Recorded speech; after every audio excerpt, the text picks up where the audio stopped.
Hi, it's Steve. Today we'd like to show you how to change the lower rack wheel on your dishwasher. If you have a cracked or broken wheel on your rack, you will want to replace it before you damage your tub.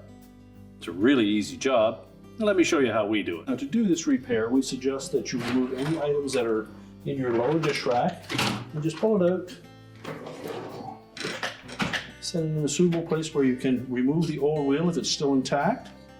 And to do so, you're simply going to either press down on the top of it. If the wheel is still on your old rack, we're simply going to press this little retainer clip, spread it open, and let it pop off. Discard the old wheel, slide the new one onto the axle, and then pivot that to lock it in place. And then take our rack, put it back in the dishwasher,